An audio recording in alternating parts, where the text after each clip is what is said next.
The show is about to start, folks, but the refreshment stand will remain open for your pleasure.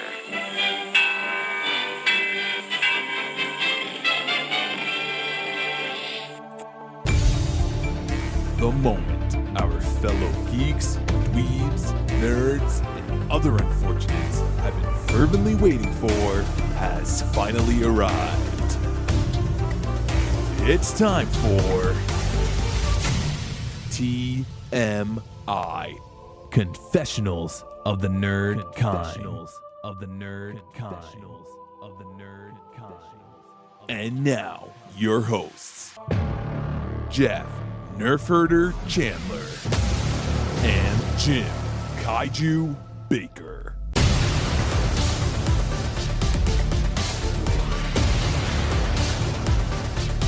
And now, let's get on with the show.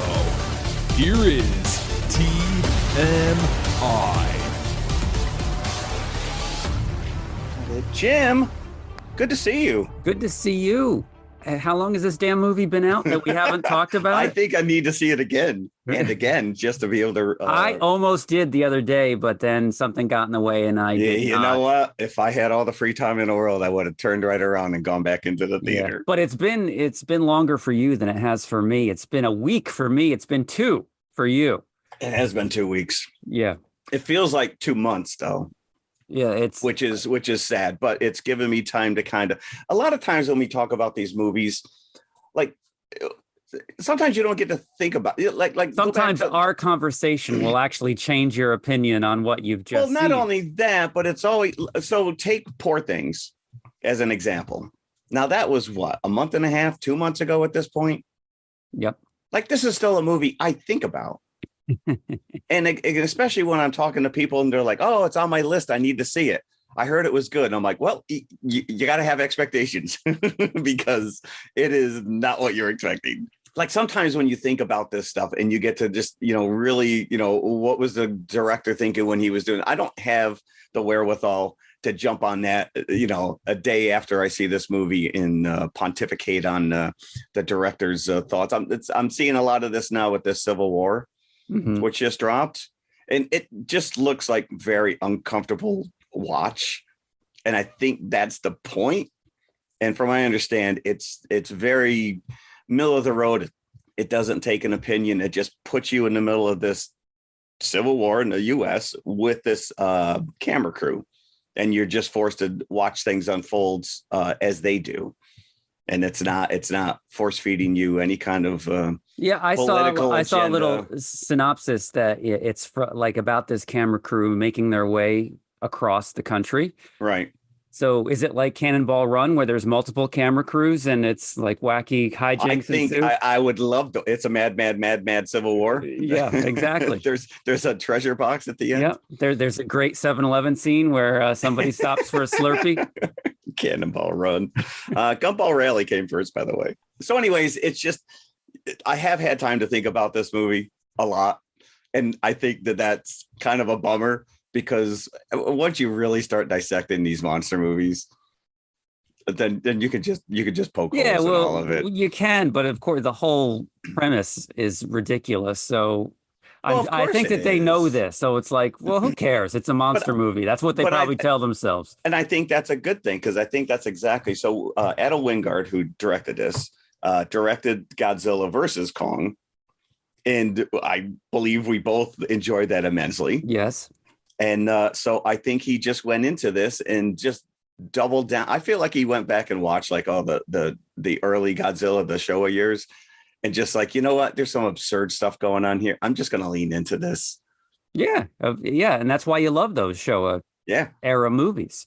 And I will tell you, and there's probably some detractors out there that are like, give me Godzilla, because people want to compare it now to Godzilla -1. Oh, that's ridiculous. Every review that I've seen mentions Godzilla -1, which is fine, but it's a completely different movie. This is this is what I'm going to say about this Legendaries Monsterverse. It is opening up the world of Godzilla and King Kong to a whole new generation. I have seen kids line up. I've had people come to me and say, hey, my daughter wants to go see this, but we haven't watched any of the other movies.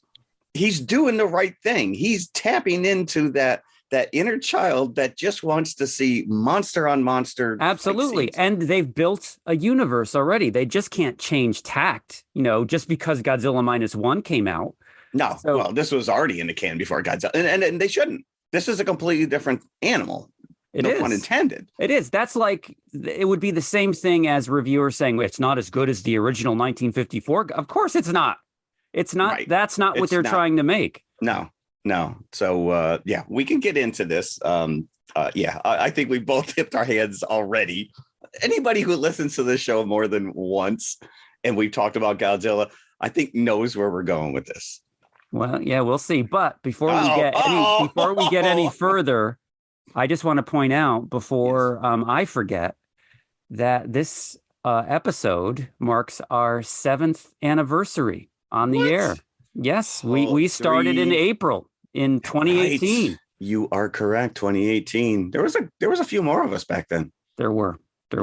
So I can't think of a better movie to mark our 7th anniversary. I like it. It.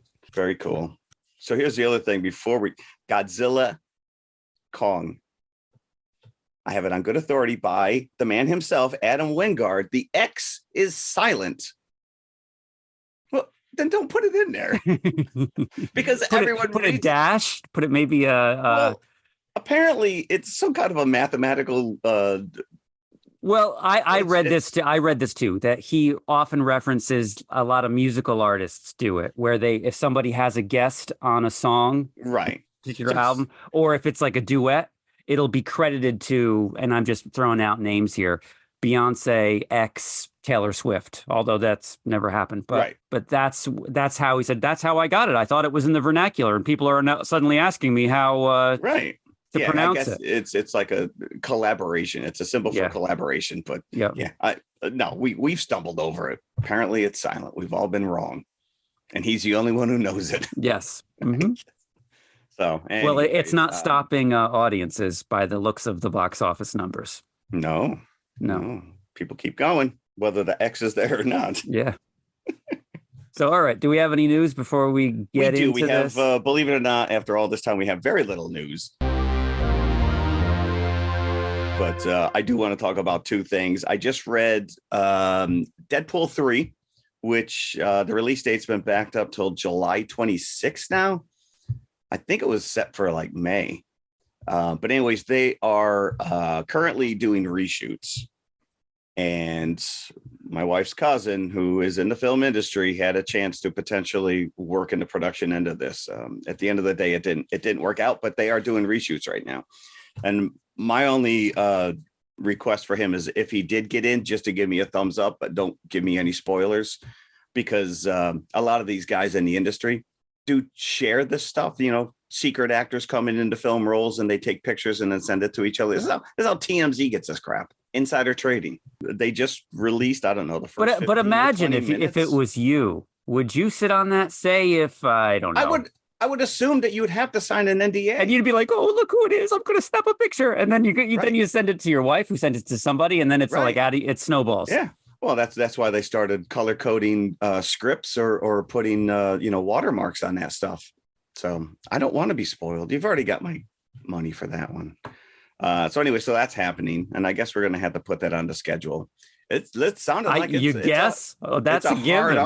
Hard R right there. Disney's really, they're staying they're staying true. It's not like Deadpool 1 and 2 were not hard R's, but there was a question whether or not this would be more family friendly, and apparently no.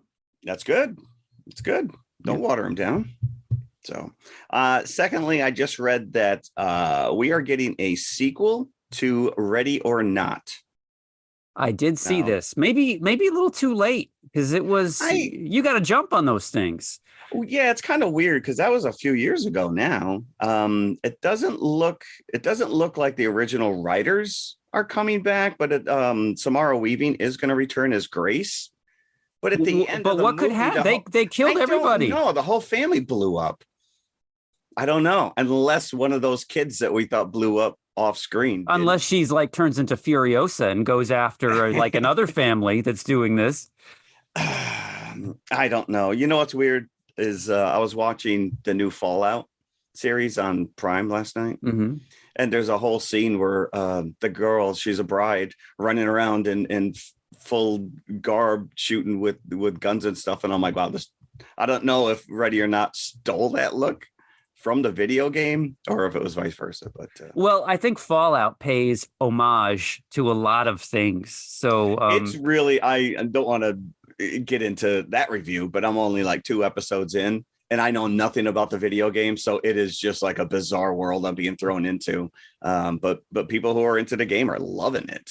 Anyways, so Ready or Not is getting a sequel, and all I will say creatively is that they better label the sequel "Here I Come."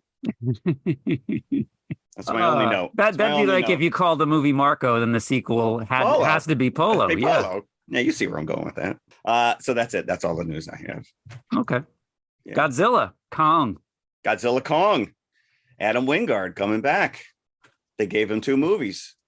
The New Empire. Oh, yeah, I forgot I had a tag. This is, again, when we had our Kong or Godzilla versus Kong discussion a couple of years ago, we noticed how it was, by and large, a Kong movie, a Kong-centric movie. Godzilla was here and there, comes in and out of the action. Same thing here, maybe more so. I want to know, he must have a really good agent to get top billing, because he has 8 minutes of screen time. But well, I think he's the one that people are paying to see.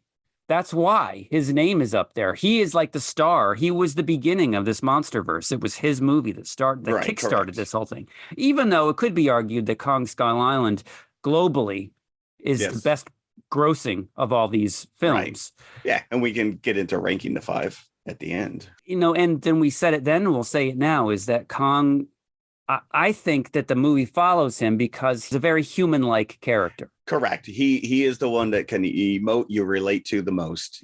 Godzilla doesn't really do much. I mean, he's just a force of nature. A force of nature, defender of Earth, and that's like he's just like got blinders on. He's got one objective, and that's it. You don't see emotion from him or... You're going to tell me when he curled up inside the Coliseum like a kitten? But he did laugh when he singed Kong in the previous movie as well.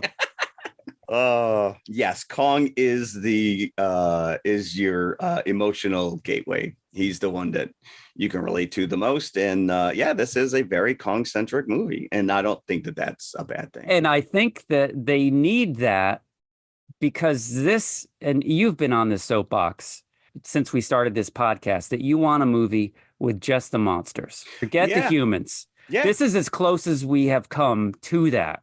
Yeah. And I will say that at least the human storyline contributes to the they're just not doing, running and reacting to these monsters. Whether you want to say that it works or not, I don't care. And that's all thanks to Kong's story.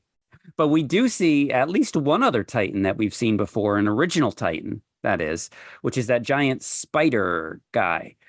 He looked like cilia. It was like it was like a spider with like tentacles coming out of its mouth. Yeah, he looked like maybe a crabbish it was a little thing. Yeah, I think he had like crab-like claws. But he has a throwdown with Godzilla in Rome at the beginning of this movie. So it's established early on that since the events of Godzilla versus Kong, that Kong has made his home in the Hollow Earth. Yep. And Godzilla stays on the surface dealing with uppity Titans. And you wonder why Titans are uppity. They all bowed to him at the end of King of Monsters. Right. Yeah. Right. Yeah. And we saw this guy at the end of King of Monsters bowing. Yeah. Maybe, I don't know. Maybe he's like, why did I do that? Come on. I can take him. No, you can't take him over here. You can't take him. He tore him apart. So that was just really an example of what Godzilla has been doing since the last movie. He, picks a major city as their wrestling ring and takes on another Titan that's just gotten too big for his britches. That these 2 idiots had to go and destroy the Great Pyramids of Egypt, because that's on my wish list, and now there's no reason to go. They destroyed it. I will say the wanton destruction. And the human, they always happen to be near some major landmark. Do you ever notice that? That's the difference between the Showa fun, movies. Yeah. Right. That usually the fights just took place in a barren, field landscape with no buildings around. Some production guy is like, what can we destroy now? Let's go to the Rock of Gibraltar. Let's go to Brazil.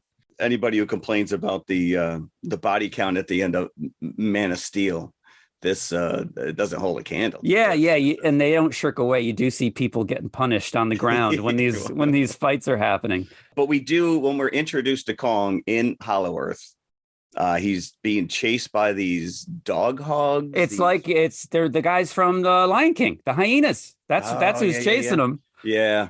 But it's established pretty early that he has erected these traps to kind of protect his land. I think that he's egging them on because this is his lunch that he's that's chasing him at the beginning. So that he was like, hey, come get me. He's setting them up. He's like Schwarzenegger. He's like Dutch hiding from the predator. And I do know, because just like in the last movie, when he like tore the head off of like some giant bat thing, in this movie he rips the hyena apart, but they all have green blood, so I think that's more palatable for the kids out there.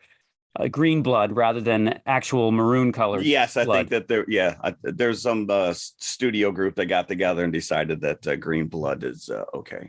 Yeah, just like the blue water in certain TV commercials. So, and that's pretty gross. And he douses himself and he's all covered in the goo, and then decides he needs to take a shower.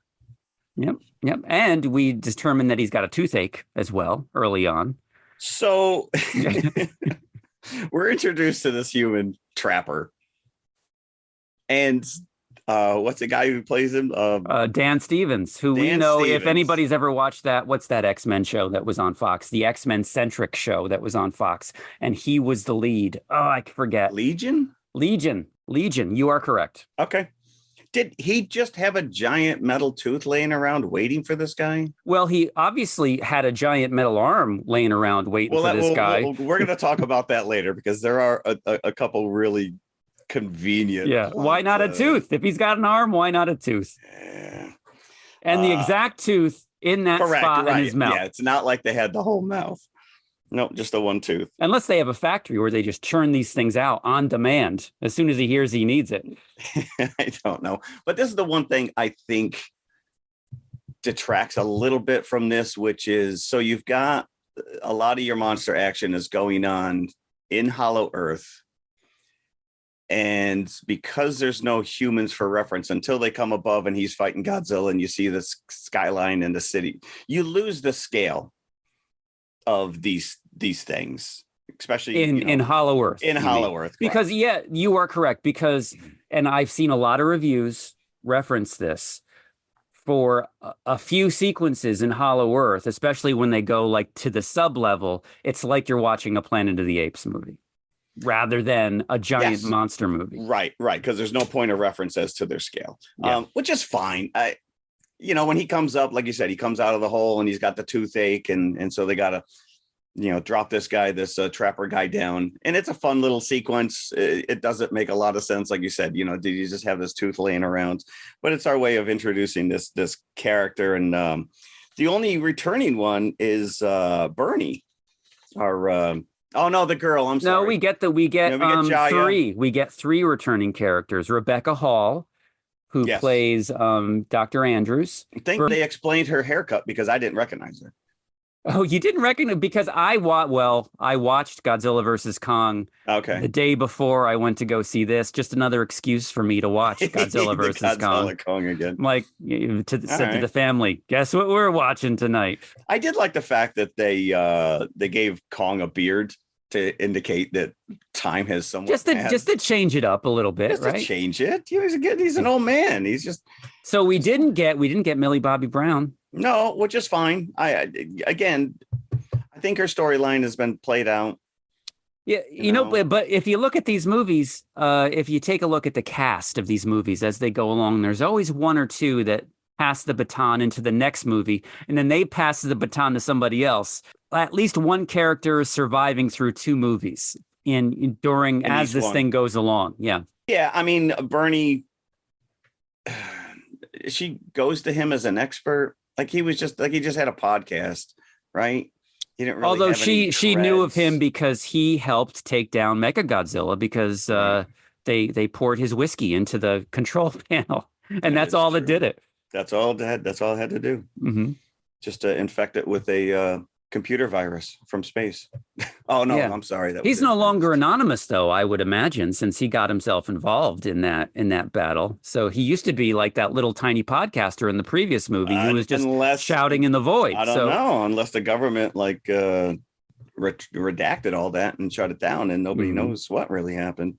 But yeah, we get Jaya, who is the little deaf girl that had the relationship with Kong. How can he see her? She is so minuscule to see how she is signing. Well, It just boggles he me. can feel her. That's like it's established that Jaya has because her native people from Skull Island were wiped out from some storm that's not really explained. No, they just wanted to get rid of Iwi. Yeah, so Okay. it's established a little bit later on that there are more iwi, but living in the Hollow Earth, Yeah. and that they all have this ability to telepathically communicate because they don't Except speak. for the one lady who does speak. I mean, I think that's how she communicates in a way other than sign language with Kong. You can probably feel her. All right, you sold me. Hmm. I feel See, I'm justifying as I'm watching the movie. I'm justifying all this in my head because I want Okay. to. Well, I'm not gonna listen. I enjoyed every effing minute of this. There was a point at the end where I was almost in tears because I am like, this is maybe the greatest thing I've ever watched. Mm. I was just tickled pink. But as time has gone on, and I started to write up my notes, and things don't line up. It's like, all right, so the Iwi worship Kong on Skull Island. They're all wiped out. Jai is the last of her kind. And yet we now find out that there's a whole other race of them that live underground. So Hollow Earth has a Hollow Earth. Yes, and the Hollow Earth could have a Hollow Earth. Who knows what This they're is going to like do? Captain Crunch on the cereal box. Holding up a box of Captain Crunch with him on the cereal box. So that's established early on. Is there's at the end of Godzilla versus Kong, when Kong goes back down to Hollow Earth to live, Monarch follows him and sets up an outpost there. So you see this outpost manned in this movie, and they discover a sub-level to Hollow Earth, but they don't have time to investigate it because they're wiped out. That's my other question too. Who wiped them out? If the bad guys are trapped in this sub-level, how Then, exactly? right. Yeah. Yeah. Unless they just got attacked by various monsters, because that's possible, right? But there was the big red palm print that the You're other right. apes, that the other apes were sporting on their faces as like it didn't make any sense to me. Like Yeah, I you're right, just you're right. I kind of dismissed it at the time, and I was like, all right, Maybe well, they'll explain it, but I guess they didn't, right? no, they didn't. No, All because if they were able to go up to that level and get rid of that outpost, then they weren't trapped. Well, I also have issues with the Iwi who now worship Mothra. So are we just worshiping all these titans? Well, the iwi down below Are protecting the Iwi. This is what the Iwi down below is what is set everything in motion. Right? Right. So Because- the iwi down below, because it's been established that Skull Island itself is kind of like Hollow Earth on the surface, right? That's how it's been described before. And apparently there's got to be a portal on Skull Island to Hollow Earth, Right, which is how the iwi gets there. Right. But In the we first never place. saw that, or it's never been explained to us. So maybe the iwi on the surface before they were wiped out didn't know about Mothra. So, hey, we've got Kong. We'll bow to him. And the iwi down below, like, well, they have Kong. We need somebody.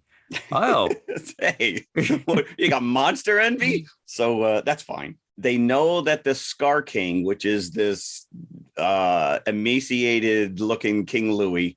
that's good. He's like he an did look like orangutan. King Louis. So he's our big bad guy. He is. And again, once you're introduced to the sub level, because how does Kong gets there somehow? Like, is there a sinkhole and then he falls and then he's suddenly in another land, like another Hollow Earth that's below his Hollow Earth? And this is where he runs into Little Suko and some Which other they never gorillas. use that name in. They never use that name. He's like a little mini Kong. I personally don't think that that guy is a baby or a child. He's like Baby Fenster of the Sub Hollow Earth. He's just like, because he's just too mean-spirited, you know? He bites Kong's finger. I bet you, like, at the end, when it's a happy ending and it's Kong and Zuko and everybody's lives happily ever after, you know, and he's going to adopt him just like Dr. Andrews did. Gia, one morning he's going to get up and just like Bugs Bunny, see him shaving in the mirror with a big tattoo on his arm. Oh, Fitz the baby. Put down that dirty, dirty money. Well, I will tell you, when that little monkey attacks Kong and then the other apes go after him and he picks up this baby monkey and uses him like a nunchuck to beat the crap out of the other two, I was in nerd heaven. I am just like, this is so absurd. That was great. It was phenomenal. Like, he's just beating them with this baby monkey. So now I don't feel quite as bad laughing if it was an adult monkey that just looks like a baby. But I think one of those monkeys was Zuko's dad, right? Or his friend, because he freaks out later when the Scar King kills that guy. It's either his friend or, you know, if he is a little adult, it's his brother or it's his friend or somebody. So Scar has got all of these apes enslaved.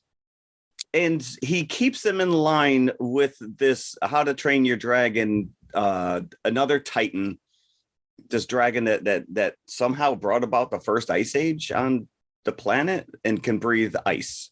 Yes, but that looks like Godzilla in a way because he's got the same back spikes. Shimo.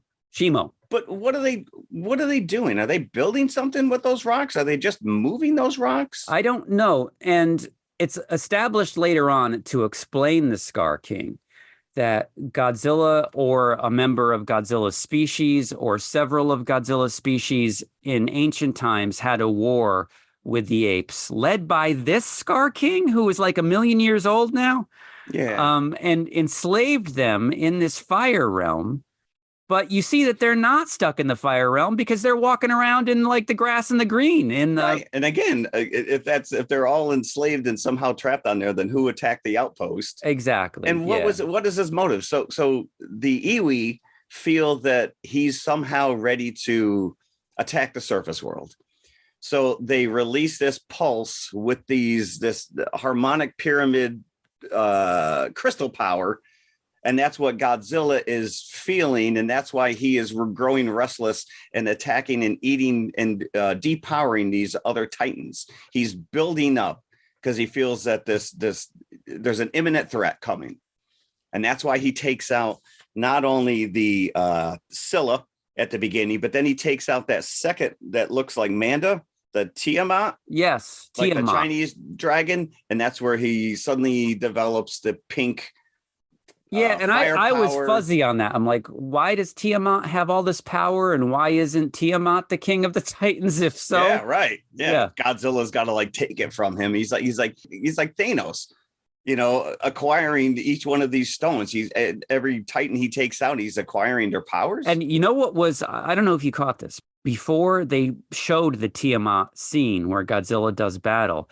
They had like a little scorecard flash on the screen.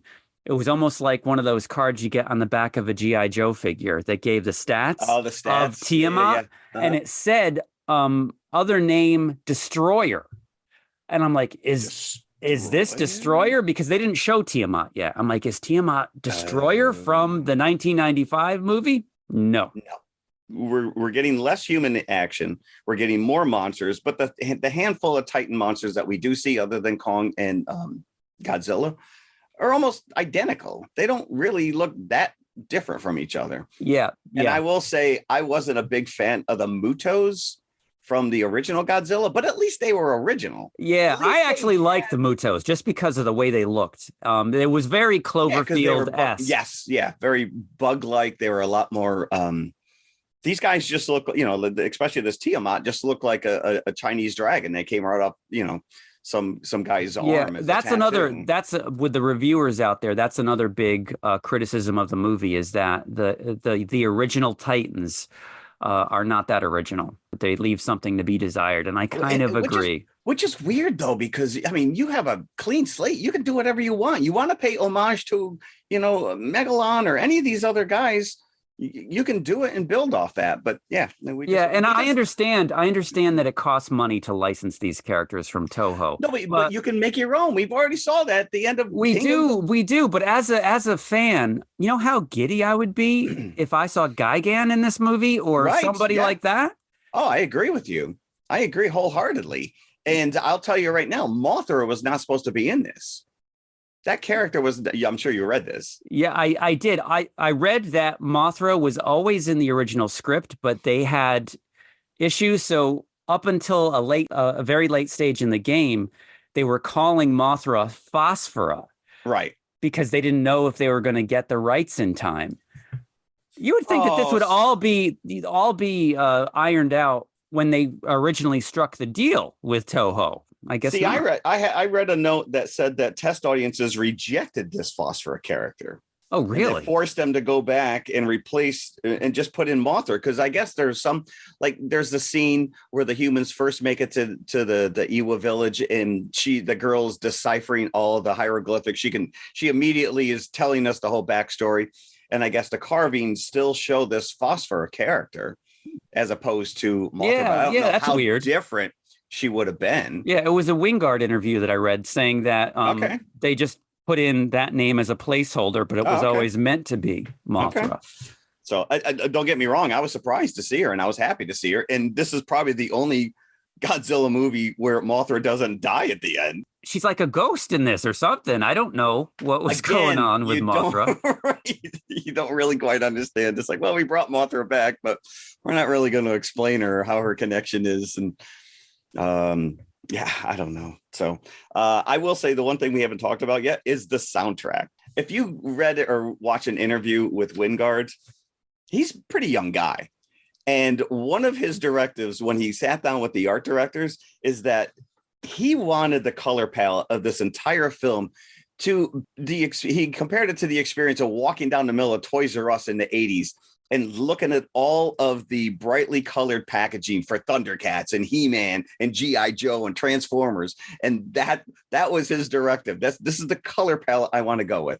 And it is all over the place. I know some people are crying about Godzilla with the pink power, but it makes sense in the context of the film. I don't think if we see him in the next movie, he's going to have it. He'll be back to his blue. But this soundtrack bordered on, there's a scene that I felt was right out of Guardians of the Galaxy, where they have the ship and the guy comes in to save the day, and he brings in all the flock of those wacky black and yellow creatures. Yes, the end fight sequence. Mm-hmm. And we got Twilight Zone, Golden Earring. Yeah, yeah. Well, that's if you remember, they did use 2 or 3 contemporary songs in Godzilla versus Kong to great effect. Yeah, but I think like this, I Was Made for Loving You by Kiss. Well, that was when they're bringing the bionic arm, right? That's right. Yeah, because you know something's going to go down when they start playing Kiss. I know, but it was even great. if it's the disco song. Even if it's the disco song. Hey! Do not mock that song. That is what I don't care. That's a damn good Kiss song, right? And there. Isn't that Scottish guy that's like the mean Scottish guy that's driving? Isn't he from Andor? Wasn't he in that too? Oh, I think you're right. Yeah. Did he also get eaten in that one? By a tree? No, here he got eaten by a tree. Yeah. And this is where Bernie comes in, because Bernie's the voice of non-reason. He gets saddled I'm going to Hollow Earth. And then he goes to Hollow Earth and he's like, yeah, I want to get out of here. The guy gets eaten by the tree. He refers to Trapper as Ace Ventura at one point. That's really what Trapper is. He's spot on. So Trapper and Bernie have no business being in that vehicle whatsoever. Right. Neither does Gia. None of them do, as a matter of fact. No, there's no reason for them to be there. One thing that's driving me nuts is that there is no connection whatsoever to the Apple TV show Monarch. There's no tie-in, because they established in Monarch that you age differently in Hollow Earth. That was a major plot point. Well, no, not show. exactly. I think what they established in Monarch is that there's another realm between Earth and Hollow Earth, which is where Godzilla goes in and out of portals and is able to come up on different sides of the world. They didn't mention anything about that. that's where. So that's where that other girl was trapped. Yeah, that's the timeless realm. So that's where they were referring to it as. Yeah, they had a different the apex something. I can't remember now, but I mean, I watched that whole TV show and I've seen all of these movies. And I didn't even. I'm like, I don't think in Monarch they ever got to the real Hollow Earth that we're seeing in these movies. Well, they need to draw me a map then, because that doesn't make any sense either. Because again, a Hollow Earth has a Hollow Earth. Yeah. Okay, so it's Dante's Inferno. We just keep going one level down, and we got new creatures or whatever. Do we see female Kongs? No, I didn't see any. I didn't see any either. I read a review and somebody was pointing out that there was a bunch of females against the wall holding babies, and that King Louis Scar King may be eating the babies. I'm like, what? I didn't see that at all. What are you talking about? What movie did you watch? But if there's no females, then who's birthing all these apes? Maybe that does lend credence to your idea that that's not a baby Kong after all. That is a Fenster baby. That's a Fenster baby. Yeah. The ice, so they beat the crap out of Kong the minute he shows up. Yeah, well, Kong shows up and there's like 50 other monkeys there. Of course they're going to beat him up. Well, so this is where his whole family's been wiped out. He's got nothing. And then all of a sudden he encounters these guys and they're just a-holes to him. But he goes and he's like, hey, I'm one of you. And they're like, yeah, no. But because I think the Scar King is obviously threatened by him. So he decides to turn his army on him. And so he brings out this Shimo, who he controls with one of his spikes. Like he holds the spike up and then Shimo. Again, it's a cool visual. He's got like this spine whip, but the crystal is on the tip of it. So couldn't somebody just take that off? Yeah. So, and it's obvious that Shimo is doing these things against his will. You know straight up that Shimu is going to be rescued by Kong and Godzilla by the end of this movie, and that is going to be the downfall of But that lessens the final battle, because Shimo's threat is just taken off the table, because as soon as that thing comes out of Scar King's hand, Shimo is not going to be down with fighting Godzilla or Kong. Yeah. Well, but again, this is the old, the superhero Marvel team up where they have a misunderstanding, they beat each other up, and then they realize there's a common foe they got to join forces against. Yeah, which was what happened in the last movie. Right, correct. Mm-hmm. And so it's even more so here, which is now Kong has to go get Godzilla, who's still on the surface. And now we did see in the last movie that Godzilla was able to power a tunnel straight through the earth. Yes. But this time he has to go and drag him back. And he's got to beat the crap out of him. They destroyed pyramids. They established that Godzilla will not go down into the Hollow Earth. Why? So he's waiting for them to come up to the surface so he can take them out. He's not going to the fight. Yeah. He's powering up. And if that's their home, why wouldn't he go there? Because he's now been told he needs to protect the Earth. I don't know. I don't know either. But Shimo blasts Kong and they immediately realize that his arm has been freezer burned. He's got frostbite and he can't control it. Yeah. And then they're like, hey, remember that secret project we were working on? That's right over there next to that destroyed outpost. Yeah. And I'm like, we're going. And they're like, we're going Mecha Kong. What did we need that for again? I don't know, but we have it over. No, they gave us some convoluted reason why they had created it. But it's just a giant, and was the exact, like you said, with the tooth, the exact tooth that he lost. That's the arm that was. Do they have two of them? Why'd they give him both? It's not like they amputated his arm and put it on. They just put it over the. No, and I wish that they had not revealed that in any of the trailers or any of the movie posters, because that or in the toys as well. Well, that's happened numerous times now, where it's the toys that have actually tipped their hat on some of this stuff. I'm like, they're going to go Mecha Kong. They're going to, well, we saw, Mecha Godzilla. So we just created our own Mecha Kong, and then somehow that gets destroyed and he uses its arm, but that's not how it played out at all. That's not how it played out. So as you said, Kong in his first encounter with the Scar King and his monkeys is beaten down, and Shimo, I don't know how Shimo blasts him with the ice breath. And it hits the arm. So Kong is beaten and his arm is useless, and he makes his way to the surface again, just like he did previously when he got his tooth repaired. So that's when they affix this bionic arm, and then they come up with the idea: is Kong can't do this alone? He's got to get Godzilla's help.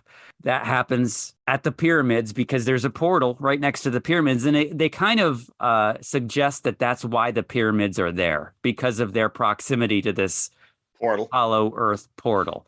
Okay, I'll buy that. The pharaohs had their own pet. Yep. So whenever that's a big reason why Kong is down below, and it's never said, but he's kind of hiding out from Godzilla in the Hollow Earth as well, because Godzilla's up on top, Kong's down there. They can't hang out again. Well, they've already established that they've had this rivalry. These two. Yeah, because Godzilla flips out anytime he senses that there's a new Titan that he hasn't beaten down that's on the surface. So if ever, because he's like standing on the rock at Gibraltar, and he's like, "I see you over there in Cairo." I'm like, that's good eyesight, man. But he does that fantastic marine lizard deep dive off the rock into the water. Yes, he does. That was a money shot right there. Yeah, that was. And I will say that that whole fight scene at Giza, Wingard said that fight was heavily influenced by the knockdown drag out fight in They Live. Oh, okay. That was his inspiration for that one. But I love that when Godzilla is charging Kong is like got his back to the pyramids, and he puts his hands up like, wait, hold on, big boy. Whoa, calm down. And that little girl who doesn't speak told me to come and get you. We got to work together. So it takes, just like in Ghidorah, the three-headed monster, it takes Mothra to break up the fight and convince Godzilla that he needs. And before that happens, Kong was dragging him by his tail towards the portal to bring him down. Yeah, there were some good fight scenes going on here. Yeah. Some stuff you haven't seen before. Listen, monkeys as nunchucks, I'm in. Mm-hmm. But I want to see that again. Mothra convinces Godzilla that it's for the greater good that he does this. So he's like, okay, if you say it's good, then I'll go down into the Hollow Earth. Yeah, that's actually it. Yeah, they had some WWE action sequences there. And I did read there was a fair amount of people who were crying about the fact that Godzilla's arms are much longer now, so he can do some of those fight sequences and whatnot. But if you go back to Godzilla versus Kong, I think his arms are just as long. They may have extended them slightly here, or I guess maybe they could say by taking Tiamat's powers. Yeah, I think that's where it is. They explain. I don't know if they explain it explicitly in the movie itself, but apparently taking Tiamat's powers changed Godzilla physically. So he's thinner, and he's got the pink breath, and he's got the pink dorsal fins. And part of that is his arms become like he's battle ready now. Yeah. Well, it's also like a high five at the end as well. Yeah. This drives my wife crazy because she is a Godzilla fan as well, is that you don't see it so much when Godzilla's on his own in shots. When he's with another monster on screen, his head looks like a little pin compared to Kong. This design of Godzilla, they really diminished his head. Yeah. Because his girth is like you said, he did slim down a little bit for this one. I did see a comment on social media, and someone's like, this is like a cartoon. I don't want to watch cartoon. I want to watch real. And go watch, an Oscar movie then. Well, right. And I had to comment that, the real Godzilla and Kong had contractual obligations elsewhere, so they had to animate them in this one. Sorry, sir. You didn't get the real one. So we all have to come together, and we have to fight this Scar King. Yes, who doesn't really seem all that threatening. He's got a dragon at his disposal, and that's pretty much it. Because you know that these apes that he is enslaving are going to revolt on him in a heartbeat. Besides Planet of the Apes vibes, whenever they were down below, it also gave me vibes like when the orcs are being created in Lord of the Rings. Yeah. And even Temple of Doom. I got some Temple of Doom vibes from this. Yeah, too. Because again, they're just moving rocks. Like, what are they doing? Like, they're not. Yeah. I don't know. But I will tell you the shot of Kong riding shotgun on Godzilla's side, holding his spine as they go into battle, maybe the greatest thing I've ever. It's right up there with Boba Fett on a Rancor. Yeah. It was just like, oh, dude, this is like I said. So now we got this full out battle in Hollow Earth. The pyramids crash, and all of a sudden we lose gravity, and now we just have this zero gravity battle fight. And now, like, Mothra is kicking some serious butt too. Well, we saw Mothra kick. Mothra took out Rodan. But Mothra, like, single-handedly is taking out most of the army. So they really only have to concentrate on Scar King and Shimo because she's like webbing everybody to like boulders and yeah. And then we somehow do make it up to the surface, and there goes Rio de Janeiro. Shimu's freezing up the ocean. That's where you see some people on the run. Yeah. But again, and this is kind of shocking because now that they're back on the surface world, you now again get the sense of scale of these things because they're ginormous, especially the Scar King. And, you know, they square off in like a classic tag team battle where Kong is going against Scar King. And of course, Godzilla's got to go against the other lizard, Shimo. So you get some like fire breath versus ice breath action. Baby Fenster brings Kong's axe from both. Yeah. He knows what side to be on now. He's like, you know what?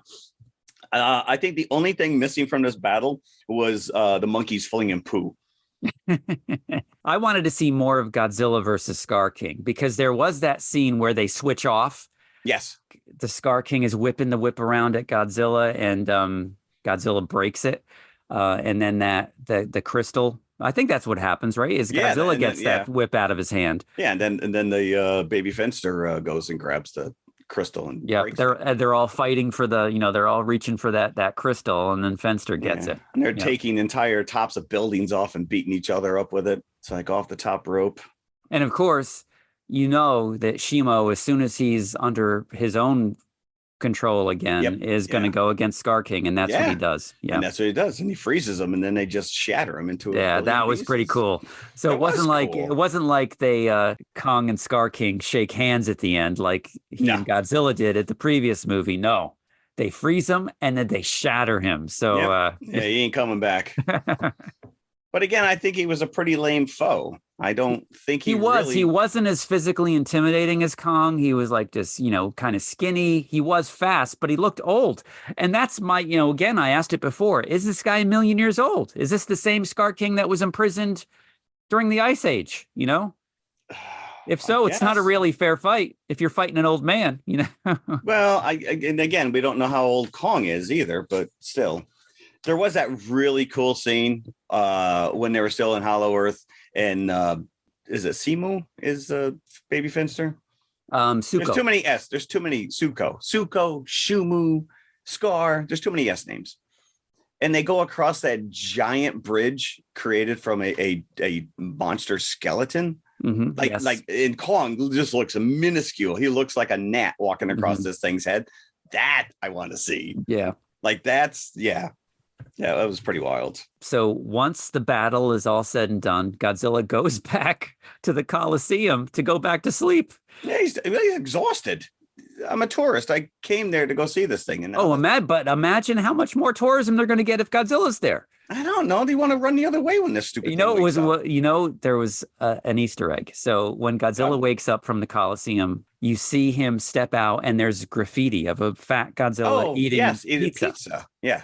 If you look at that to the side, painted, there are the Hydra, the smog monster's eyes. Oh. And it says underneath it, "Save the Earth" in graffiti. Well, it's probably just a reference to Hydra. They probably thought that nobody would see, but it's there. Well, I didn't see it, unfortunately, because I only read about it afterwards and saw a screen grab. But I'm like, why didn't I see that when I was in the theater? Because I was too busy looking at the Godzilla eating pizza. Yeah. Yeah, I really, this tickled me to no end. It's silly, over the top nonsense, and I loved every minute of it. I didn't like it as much as the previous two. I cannot say enough good things about Godzilla King of the Monsters. That is still my favorite of the MonsterVerse movies. Godzilla versus Kong is second, and this is probably third. Wow. Not to say that Skull Island, because the more I watch Skull Island, the more I think I hold that apart. I hold that apart because when I say it's part of the 5, but it doesn't have Godzilla. So that's you could say this barely had Godzilla. Yeah. Okay. Listen, I don't think that there's any wrong answer. No, there's not a bad movie in the bunch, to me. No. If anything, the first Godzilla, the 2014, is a little slow now compared to where they're going with this thing. Yeah, So- I can't tell you the last time I've seen that movie. If I'm going to watch another one of these, it's always going to be King of the Monsters. That's going to be my first go-to. Yeah, I agree. Yeah, and Godzilla versus Kong is pretty solid, but Kong Skull Island is up there. Kong Skull Island, I think, really kind of stands on its own. It does. It does. So it's done phenomenally well. It has. It's I think sitting at worldwide 225 million. It's already made 150 domestically, which is better than the whole domestic run of the previous two movies, and it's only in its third weekend now. So it hasn't made as much as Kong Skull Island or the first Godzilla, which was like an anomaly out of the gate. But it's, I think, doing well enough. And because Adam Wingard has been saying that when King of the Monsters didn't do what they expected, I think that they started looking at these on a movie by movie basis. And that was weird too, that King of the Monsters took that dip. Yeah. Because you and I both, I mean, loved it, adored it. Yeah. It was so many homages to the original series. These are love letters to those olds. And like I said, I'm seeing people come up to me. My kid, 9 years old, wants to watch this. So I think they're doing something right. Yeah, and Wingard has said that he would wanna, if he's given the opportunity to do another one, and I think he will be now. This is doing so well. Right. Of course he will. That he wants to focus on Godzilla, and he thinks he knows a way to do it. Well, what's the one thing we haven't seen in these legendary movies yet that is a staple in every Godzilla movie? Aliens. Yeah. Well, there's always an alien. Ghidorah is an alien, that is. Yeah, but I mean, like some, these dorks in spaceships coming down, and we got to take this guy back because we got to fight Space Godzilla. Yeah. If he's leaning into the wackiness of those damn Toho movies, especially the middle of the run there, then by all means, that's where we need to go. But I'm reading all these articles, from websites, fans like us that happen to write for Screen Rant or Collider or any of these websites, all have their own picks for who they want to see Toho wise. One would say Gigan, one would say Right. Hidora, like I would. Another would say Destroyer, or Destroyer, as I call him. Destroyer, yeah. So everybody has their wish list. I'd just like to see another classic Toho character come back that we haven't seen yet. Yeah, maybe now they're sitting at the negotiating table going, listen, you know what? You got your -1. You've reestablished Godzilla as this premier creature. He can live outside of this goofy world. Let us take the heavy weight of all these silly monsters now and have fun. Yeah. Give us a couple. Give us Biolante. Oh, yeah. That's a fun one. So just no Godzuki. No Minya. We don't need him. Minya. All right. So how many buckets would we give? I am going, like I said, there was a point at the end of this fight sequence where I literally had a tear in my eye. I am like, this is everything I need and want today. This was fantastic. I was giddy. I know, only on the back end did I really start kind of tearing it apart. And I could probably watch this again and overlook all that stuff. So I'm going to go a solid 4 1/4. 4 1/4. Wow. Yeah. So what would you have given? I know that you did give it something. I can't remember. What would you have given King of the Monsters compared to this? I went pretty high on that. It might be the same. I don't remember now. I'm pretty sure that I gave King of the Monsters either 4 or 4 1/4, something around there. Right. Probably gave Godzilla versus Kong a solid 4. I would give this 3.5. 3.5. Okay. Wow. And that's out of 5. So I always like to quantify that. Yeah. It's out of 5 buckets. It's still out there. It's still making money. Lots of pink in this movie. Lots of pink. Oh yeah, no. The between the 80s synthesizer heavy soundtrack, the rock songs thrown in there, and the color palette, it is a cartoon. It is very much a cartoon. But I did read this. I can't give credit to this review. This right here just says it all for me. If you're looking for an art film full of allegory, ruminations on human suffering, or deep subtext, this probably isn't your movie. But If you like eating popcorn, drinking beer, riding roller coasters, and seeing a mountain-sized dinosaur shoot lasers out the hole in his face while buildings get leveled, you couldn't do much better than this. And that's all I'll say. Yep. And again, thankfully, lots of people are going to see this, so they would have to be remiss to not give us another one. Yeah, and if your kids have any interest in this, take them. You really don't need. That was my problem. My buddy was like, do I need to watch the other ones beforehand? And my answer to that is yes and no. Like, I think you could understand. Yeah, they give you enough backstory in this, so you'd understand what. But if you wanted to, at least Godzilla versus Kong would kind of establish the relationship that these two and who these humans are and what the Hollow Earth is. Yeah, but by no means you don't need to go back and watch, Monarch, which I did read just got just a few days ago 2. That got renewed, season 2. Yeah, season 2. So hopefully we're getting a hell of a lot more Titans, and it does need to tie in more. That is one detraction, I think, which is you giving me this TV show that gives me the backstory on Monarch, this organization, but I didn't need to watch it for this. Right. It didn't add anything to it. There was no hidden Easter eggs. There was nothing that said that's cool because that happened in the TV show. And not only did they promise a season 2, but they're also saying that there's going to be other spin-off series from the Monsterverse.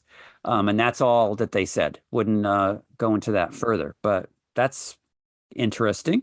With our second feature, we're going to go back to a time when there was no Hollow Earth, back in the mid 60s. But before we get there, we will go to the concession stand. Oh boy! And this is my week. Yep. So Godzilla, Kong. Okay. I was trying to bring a candy to the table here that would be a combination, just like Godzilla and Kong have to team up to fight the Scar King and Shimo. Like, what candy can I think of that teams up with something else? Are we going Mike's and Ike's? Mike and Ike's? We are not. Oh, okay. We are revisiting a candy that has already been talked about on the show, but with a different flavor of this candy, of said candy. Okay. So M&M's, already covered by Christina when she was a part of the show. Okay. My favorite variety of the M&M's is the peanut M&M. Ooh. So that is what I chose for this show. Now, again, if you're an avid listener, you probably already heard the history of M&M's in general, but I'm going to repeat it because I didn't remember it, so I'm sure you don't either. I don't remember. All right, here we go. We know M&M's are a product of the Mars company, who obviously makes the famous Mars bar. And Snickers is another one of their big ones. They are not Hershey, so it's a Hershey competitor. A lot of people just kind of think of candy and chocolate candy in particular. Oh, it's all Hershey. No, there's more than one. So your famous M&M's is not a Hershey product. I often forget that and will get surprised when I realize it's not. It's like, what? But it makes sense because, Mars is one of the M's in M&M's. They were actually introduced by Forrest Mars and Bruce Murray, hence Mars and Murray, M and M. What? I always thought it was Mars and Mars. No, Mars and Murray. Murray. Spelled Murrie, so not a relative of Bill Murray, unfortunately. He is peanuts. They created the little M&M for soldiers exclusively in the beginning of its lifespan. Forrest Mars, in 1932, worked for his father, who owned the Mars company. They had a contentious relationship, to say the least. He had a father fight. And son? Father and son, Mars and Mars. Mars versus Mars, like Kramer versus Kramer. Mars versus Mars. So the son said, I've had enough of this, moved to England to strike out on his own. He noticed soldiers in the 30s eating little chocolate candies in a hard, crunchy shell so they wouldn't melt. I don't know who made these. So it could be said that he took the idea and ran with it, should we say? Influenced? He was influenced. So he brought that idea to Bruce Murray, who is the son of William Murray, who worked for Hershey. So in the beginning, when these candies were first made by Mars and Murray, they used Hershey chocolate. So M&Ms are in a way tied in their history to the Hershey Company. Eventually, they broke out from Hershey on their own because these were two sons who wanted to escape from the shadow of their more successful fathers. Dad. Yeah. Yes. So eventually, they started to produce their own chocolate. In 1941, they began packaging them in cardboard rolls, like very similar in size to toilet paper rolls. And again, Hershey supplied the chocolate until they split from Hershey's. It got into the late 40s when they started making them available for the public. So by the time 1950 rolled around, that M&M stamp that we know so well today on each individual candy was there, but it was in black. It was not in white. Huh. It wasn't until 1954 that they changed the black stamp to the white M&M stamp, which we know so well today. Is there a reason for that? Was it like a weird ink that? I don't know. It just maybe they just thought it would work better, with the color palette. Well, I was gonna say the brown ones. Yeah, you probably could hardly even see it. Brown ones. And those are my favorite, by the way. The tan. And it was as early as 1949 that they came up with the slogan, "Melts in your mouth, not in your hand." But that is the general history of M&Ms in a nutshell. Oh, I see what you did there. The peanut variety was the first to differentiate from the original variety, was introduced in 1954. And now this is an interesting tidbit. When they were first introduced, there was only one color of the peanut M&M. While the original M&M had the various colors, the peanut version only had one. Would you hazard to take a guess? Yellow. No. You would think so, because that's what symbolizes the peanut today. That's the dumb one in the commercials. Not yellow. It was tan. It was a completely tan package of M&Ms.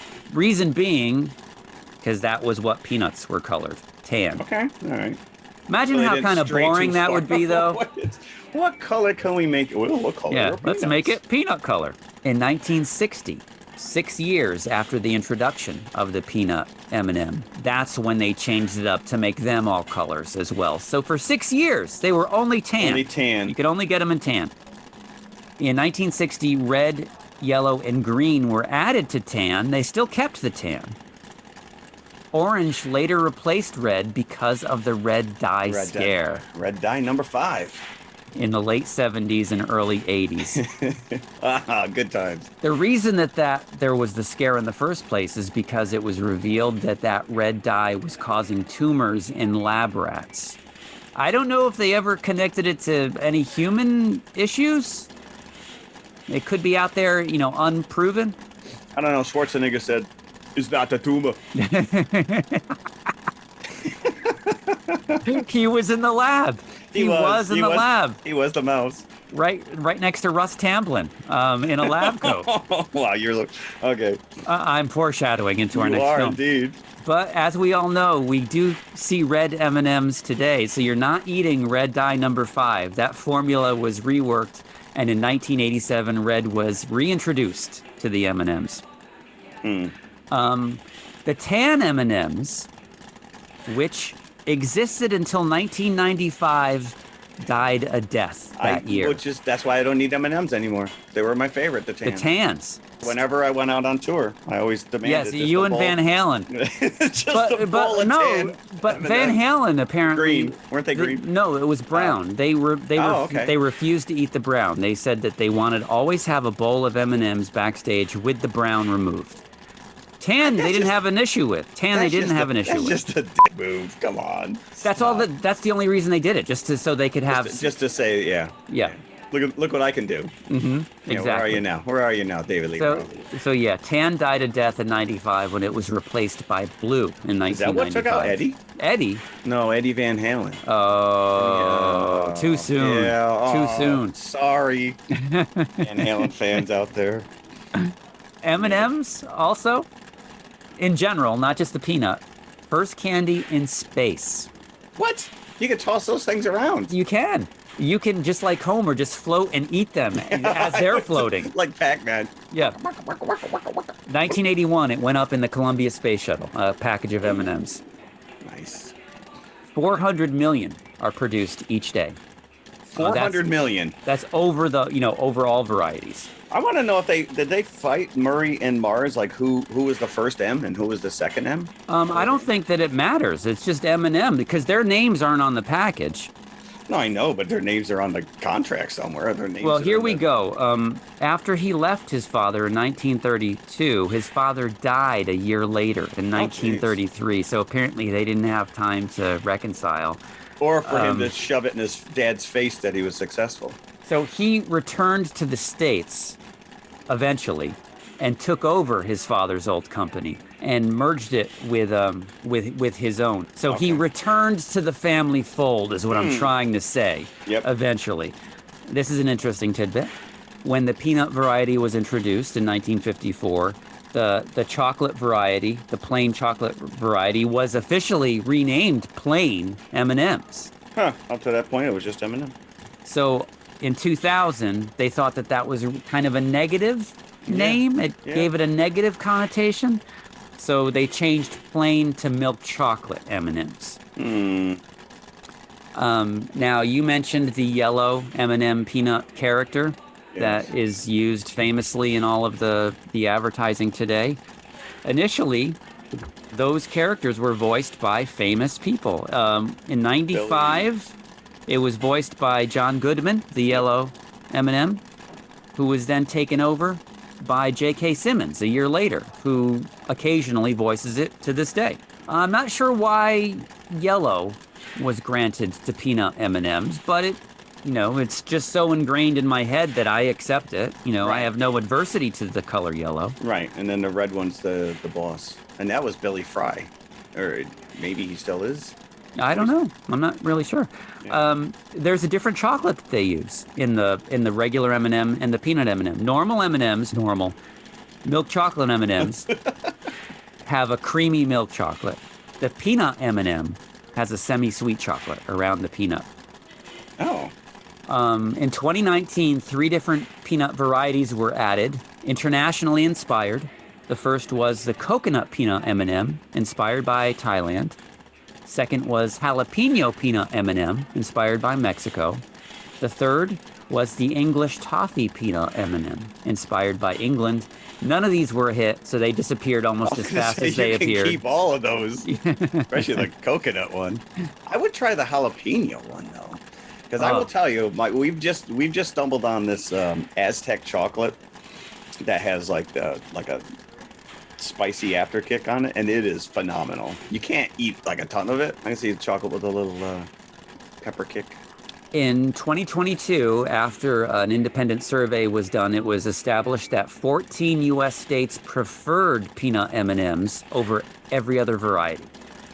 I don't know what those states were, but they didn't elaborate. They didn't elaborate, but if they asked me, I would definitely say peanut M&Ms every time. Well, I think it's fun because you could theoretically dissolve the outer casing, eat the chocolate, and then still have a peanut. So it's like it's like a 3-tiered treat. It is.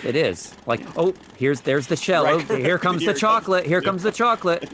And one fun fact before we go. Forrest Mars, who was still alive in 1954 and came up with the idea for his second variety of M&M, the peanut M&M, was actually allergic to peanuts. To peanuts? Yes. So he could never try his creation. He just took it that everyone's like, so they're good, right? They're great. Okay, we're gonna go to market with these. Yeah. They're It's good. just too bad you can't try it yourself. He was always tortured with that. You probably couldn't even be like in the processing center.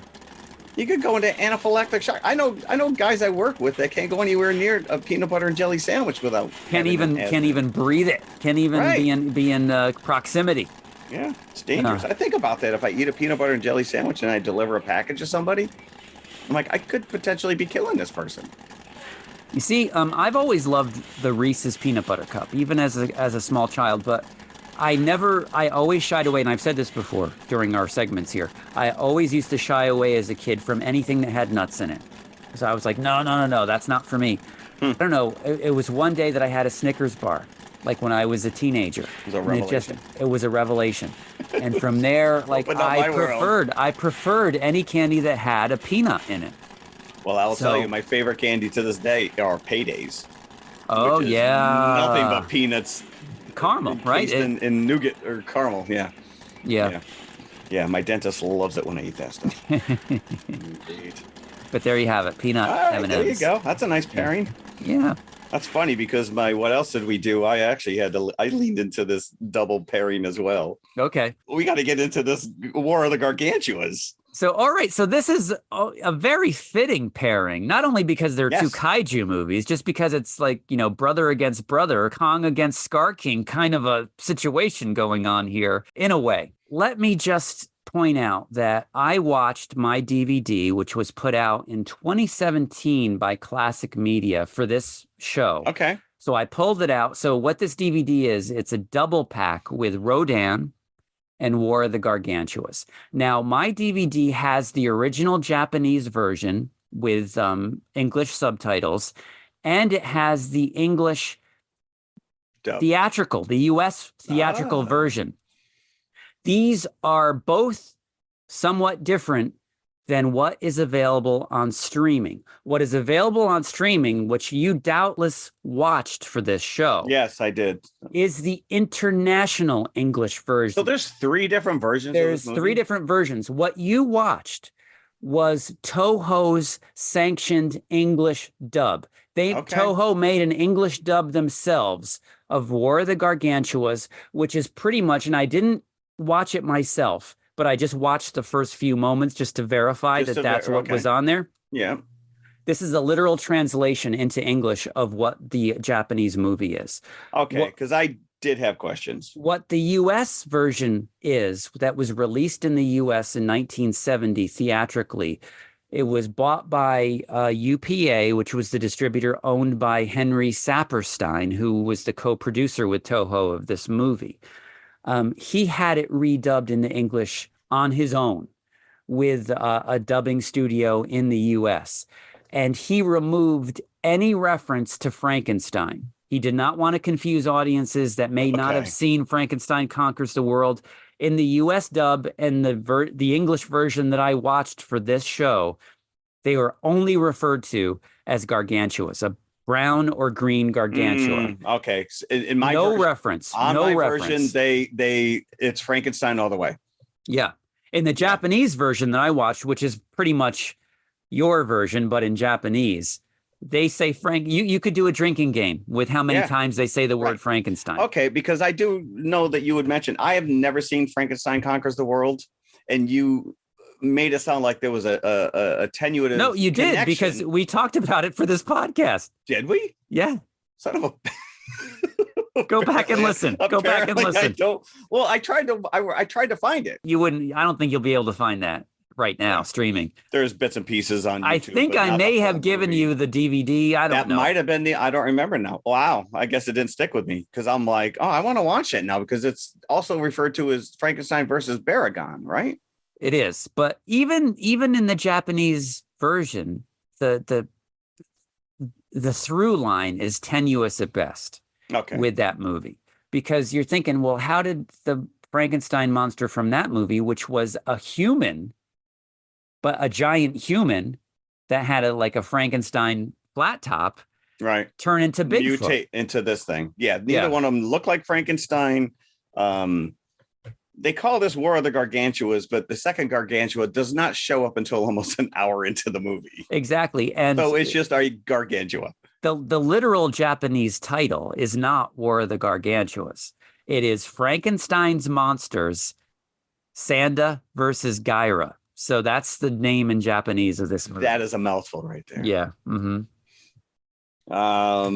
But so did Ishiro Honda direct the original Frankenstein Conquers the World? Yes, he did. Okay, so he came back for this one.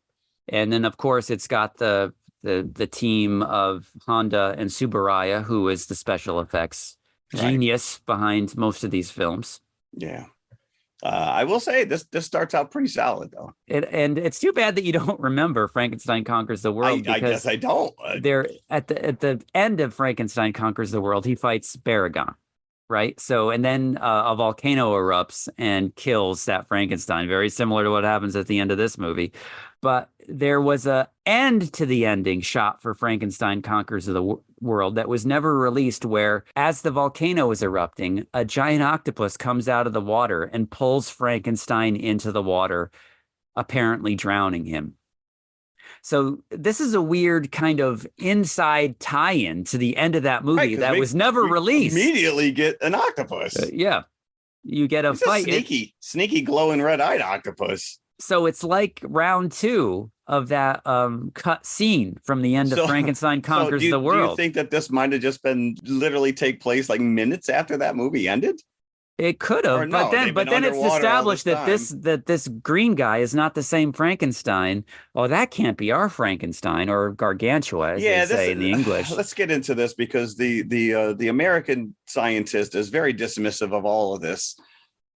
Apparently, he was dismissive. He was dismissive of making the movie. Right. Russ Tamblyn, who was, I think, most famous at that time and still is for West Side Story. He's made a name for himself in this movie by being a prima donna piece of crap. Yeah. So right off the bat, we've got this fishing trawler being attacked by an octopus with the fake tentacles coming up over and grabbing the captain. You don't see anyone else on this ship except for the guy behind the wheel. And you do see the mates trying to escape a little bit later in flashback. You don't know where they are. Right. Yeah. It fleshes out a little bit.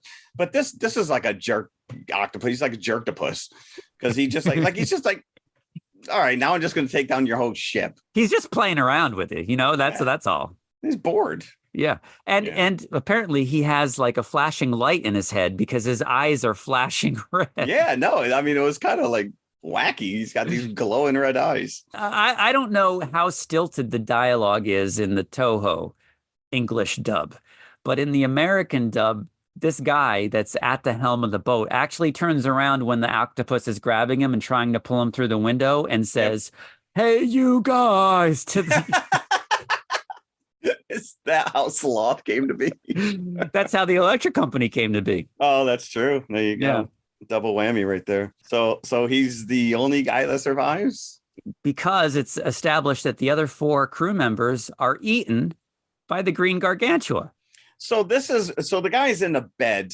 Is it the cops that were there interrogating him, trying to get him to tell the story? And he goes, all right, tell me the truth this time. Don't lie. And I'm like, why would he have any reason to lie? And then you hear that he's talking about this.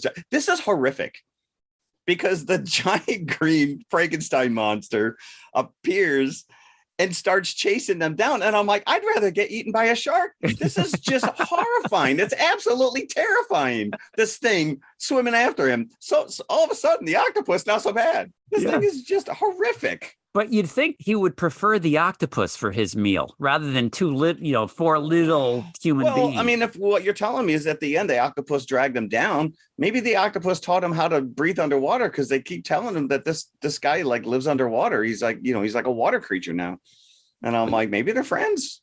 Yeah. All right. You take out the boat. I'll eat the insides. This is also an interesting difference between the Japanese version and the US version. I want to say US, because what you watched basically is the Japanese version, but with English dubbing. Yep. In the US version, Russ Tamblyn is present in the hospital room when they're interviewing this guy, and he is not in the Japanese version. No, we don't get introduced to him until they cut back to the lab. Yeah. Russ Tamblyn is on the boat where the divers pull up the clothes. He is not in the Japanese version. So they shot these additional scenes with him in mind, because he's an American actor. So they could put him. So he's more or less like a passive character in the Japanese version until the end of the movie, because you only see him in the lab. Yeah, he's so passive though, because he's just dismissive of all this. And the other hilarious thing is that they flashback, because this is in both the Japanese and American version. They flash, oh, we had a little Gargantua here at one point. And then you see this little kid in a monkey costume. Oh, this thing is, boy, this is an abomination. If you thought the full-grown adult was scary, because at first I didn't get the connection. I'm like, what? I didn't realize it was a flashback. And I'm like, because the lab gets a phone call, the girl answers it. What is it? That's how she answers the phone. And then they tell her there's like a Frankenstein. Is it our Frankenstein ghosts? And right, this is Dr. Paul Stewart, who looked like Mike Brady to me. But this flashback with this baby ape-like thing that apparently becomes this Gargantua is horrific. In the US version, he just like, they don't explain what it is. Oh yeah, we had a baby Gargantua here for a few years. Yeah, no, he's gone now. You're like, you had a what? Just roll with it. We had a baby Gargantua. Yeah. But in the Japanese version, they say that we had that Frankenstein here, which is not really what happens per se in Frankenstein Conquers the World. But again, you're expected to go with it. Like, okay, I guess I don't remember it that way, but I'll go with it. Yeah, because the whole movie, Akimi, is that her name? Yeah. Like, she's like, do you think this is ours? What are the odds that there's another one? And he's, like I said, he's just completely dismissive. And what's funny is that these aren't the same two characters that were in the Frankenstein movie. So that's even more confusing. What's even more confusing than that is it's the same actress. She was in the Frankenstein movie playing a different character. This makes no sense at all then. Kumi Mizuno, who's in a lot of these movies. Yes, Mizuno, yeah. So we get that little bit of a flashback, but then we cut to those other fishermen, and they look overboard, and he's underwater. And I'm like, this guy's really starting to freak me out. Because, as a kid, this was only second to Godzilla versus the Smog Monster in terms of freak out potential. That scene has stuck with me forever. That's right up there with a Jaws shot. Like, that is just because the special effects makeup is so unsettling. Yeah. It's bad. It's horrible bad. It's like they just took clay and threw it at his head, and they're like, yeah, that's cool. All right. It's like he's got like this misshapen, deformed face. Yeah. Right. And green. He looks like the Jolly Green Giant, like a mutated Jolly Green Giant. Yep, with fangs jutting out from. But it just to look over the side and see that thing looking up from the depths at you. And so what do? They jump overboard. No, you stay in the boat. Don't go in the water. So this is funny because in the Japanese version, it's strongly suggested that these two were eaten. In the U.S. version, it says from the fisherman's testimony. I'm like, those two guys survived in the U.S. version. Right? Yeah, I'm not buying that at all. Yeah, but he does go like he does when he goes to the airport. He eats that lady. That's terrible because and also. This is in the U.S. version. I don't think it's in the Japanese version. He spits out her clothes, and you see them bloody on the ground. No. In the Japanese version, all you see is flowers on the ground. Yeah, because she had But no, he goes, and it was the flowers. Yeah, you're right. But no, the dress splats on the ground, and then you see the flowers. Oh, that's horrific. But every time they show him, he's a different size. Yeah. Like they're very inconsistent with how big this thing is. Not that takes away from his. But yeah, again, it's just it's horrific, especially when he comes on shore at the airport because he wants to eat people, and he's like, he's like, oh, who's he gonna eat? What better place than at the airport? And then you see him looking in the window, and he puts his fist through to grab the woman that he eventually does eat, and then the sun comes up, and he just runs away. That's the one thing about what looks kind of ridiculous is that they both look like they have short, stubby little arms that just stick out, right? Like little brother from Christmas Story in his big snowsuit. I gotta pee. It's weird because like 1 minute he's like this lumbering Hulk, and then next he's leaping around like Baryshnikov, and especially when he runs and he leaps back into the water. Yeah, and that's what our heroes give me those binoculars. I'm like, the thing's huge. You don't need binoculars to see this thing. And then they bring the cells into play. They find the boat from when you see the shot of the Gargantua in the water. They find the boat on shore that's been capsized, and they pull a little green cell or piece of flesh off of the boat. They look at it, and it's they see the cells under the microscope, and they come up with the story that somehow this spawned or cloned, like an offspring. from the original Gargantua from the lab. like, if that's the case, and they do say that this is a threat of happening, why wouldn't there be more? You know, Right, because he lives in the water. Yeah.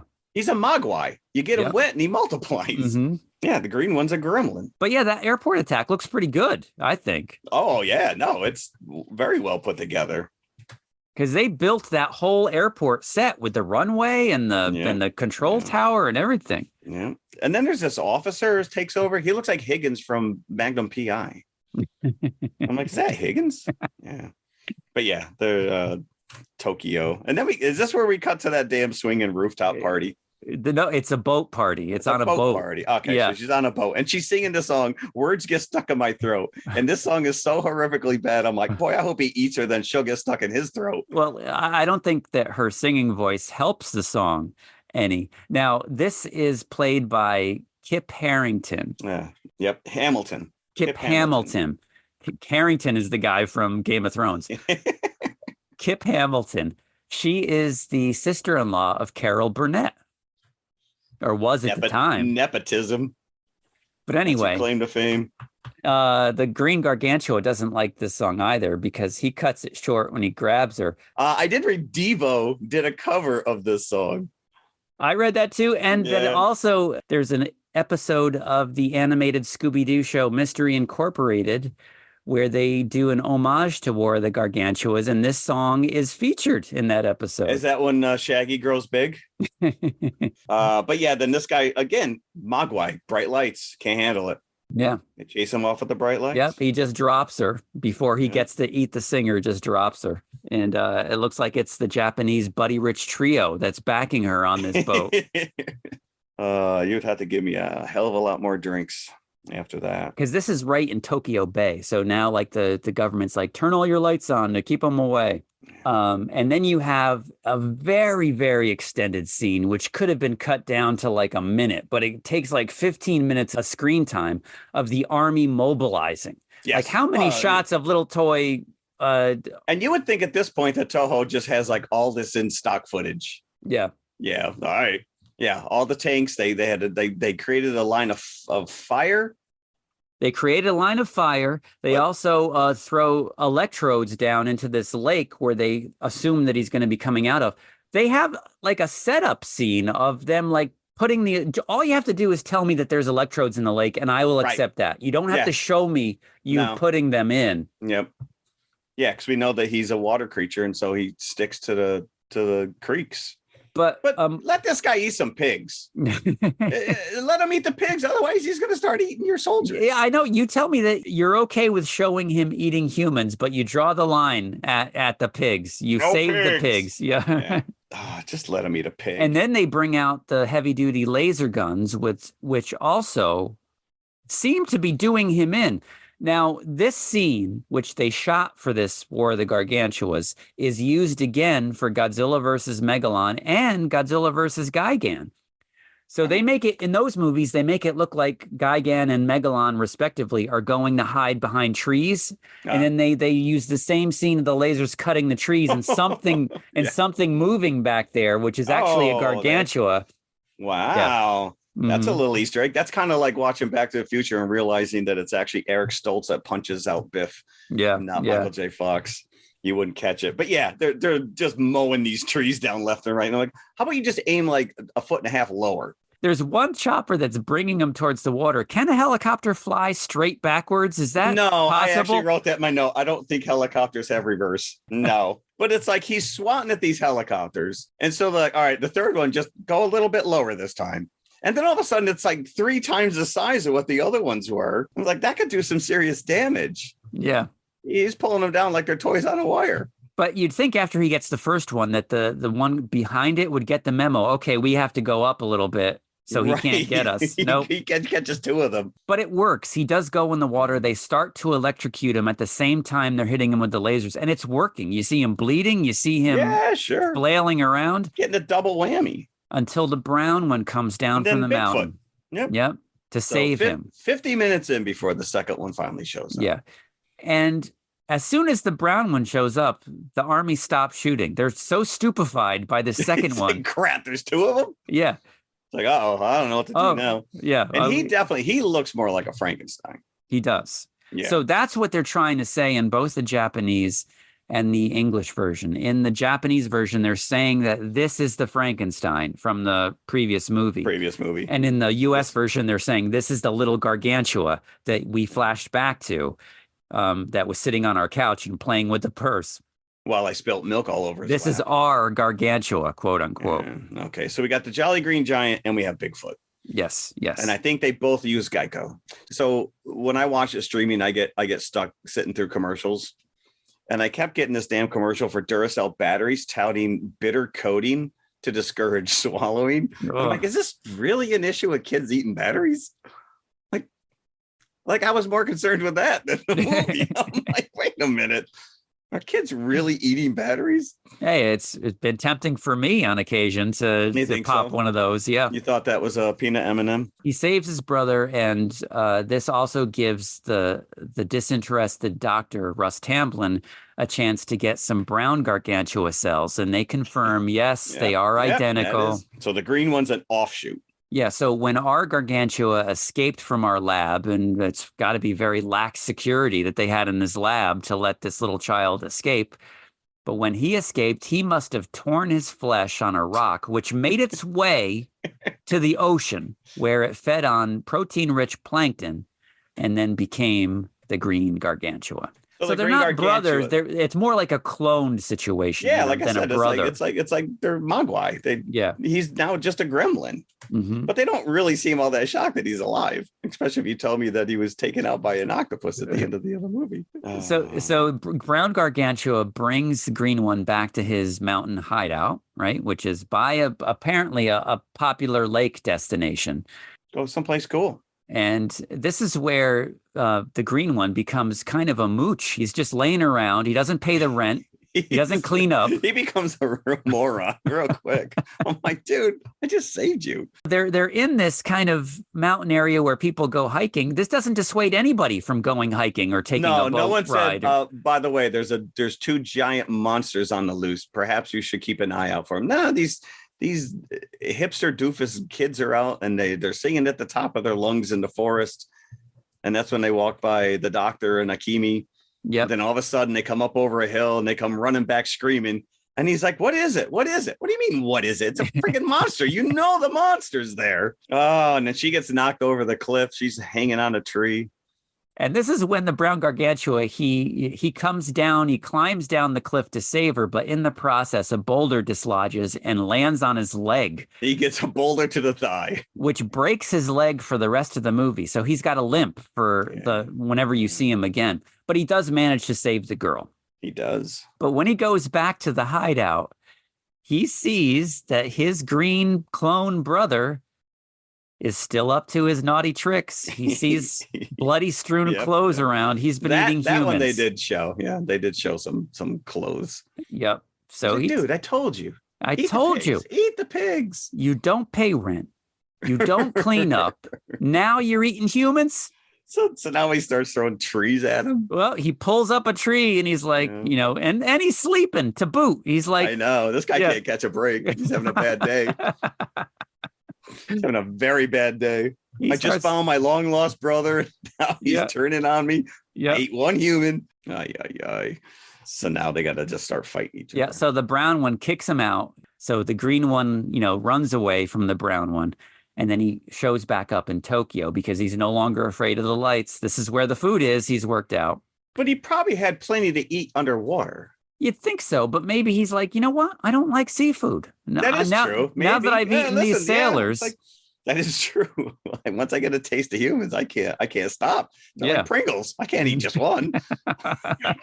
Keep going. So now we have this lovely sequence in the city where our human heroes are trapped in the subway. Yes, because for whatever reason, Akimi numerous times thinks the green one is the brown Gargantua. Yeah, because no one ever corrects her. No one ever corrects her that's not our Frankenstein. Yeah, Russ Tamblyn. And he's like so nonplussed about all of this. I know. He really is just, he's indifferent to the whole thing. Fine, you want to go in the subway? Let's go in the subway. When they're in the subway, the green one looks in and the green doesn't give it away that he's the bad one. No. She's like, oh, is that ours? And he reaches in, grabs her. Throws her.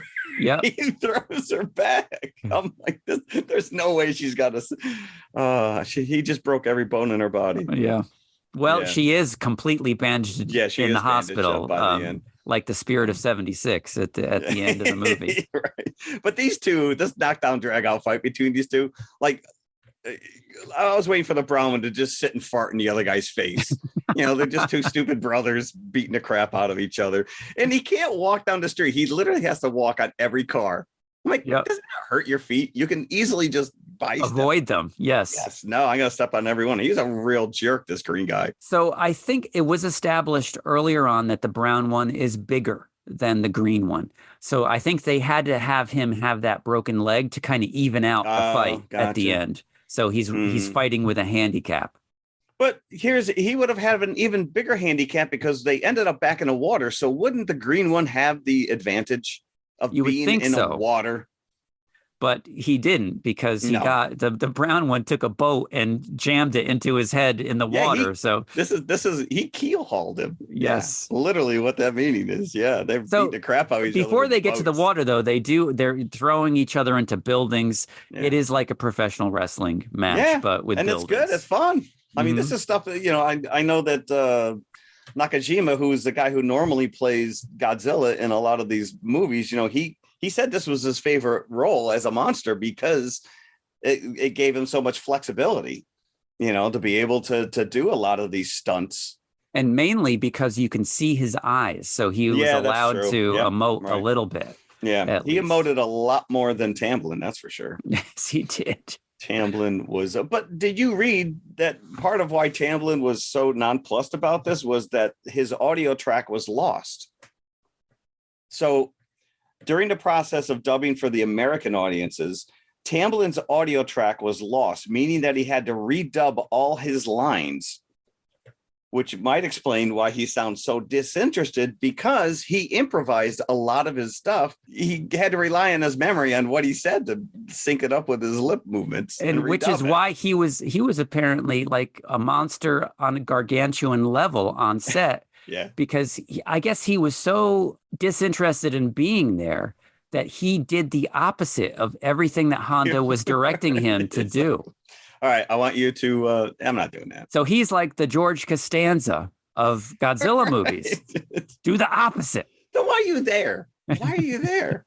I did read that Tab Hunter was originally chosen to play this role. Bring in Tab Hunter. Initially, they were going to they tried to bring back Nick Adams from the first movie. That didn't work. Then it was Tab Hunter. That didn't work. And then it was Russ Tamblyn. I think Tab Hunter would have had a little bit more of a cachet. I think you're right. Time. Yeah. Well, when was West Side Story? Early 60s, right? So that was only a few years before this. So yeah, apparently he improvised all his dialogue because he thought that the script dialogue was ridiculous. Doo-doo, yeah. Which maybe makes sense because, again, there's a lot being lost in translation. Sure. So because he's an American actor in a Japanese movie. So then he's forced, like as you said, he had to redub his lines. And because he improvised everything, he had no script to go off of when he was redubbing his lines. Right. So he had to read his own lips to figure out what he was saying. Yeah, he screwed himself. Yeah. It's his own fault. I don't know what to tell you, Russ. So the battle goes into the water, as we said, and, the green one gets speared by a boat from the brown one. What better use of a boat than the spear your brother? Then the helicopters come and start just dropping bombs, like they're carpeting them with bombs. Yep. And Russ Tamblyn's like, wait, you can't do this because you're going to spread all the cells. Screw you. We don't care at this point. Right. So the bombs, I guess, are what bring up this underwater volcano. Well, that's what I was wondering. All of a sudden, this volcano appears and goes active. And I'm like, did the bombs set the volcano off? I assume so, because you're not told. You're not told. Believe it or not, that island becomes Skull Island. It came from Hollow Earth. And Kong is an offspring of Gargantuas. In the original script, that volcano not only takes out the Gargantuas, but takes out all of Tokyo as well. And that's how they get rid of all the cells that scatter because they just of the battle. Destroy the entire city. The city goes. Yeah. All of Japan is worthless now. No confirmation that they died. No, they just Not kind of really. they just kind of disappear, and all you see is the volcano. You just want them at the end. Yeah. Well, if we want to come back, we can just write it up. Yeah. Well, if only they stuck to eating pigs. Again, this is a lot of fun. Brad Pitt loved it. He said this was his first film he ever saw in his life. Well, the reason that we have that quote from Brad Pitt is that one of the Oscar broadcasts, I don't know which year. 2012. 2012, it was that's long ago? That's my note saying.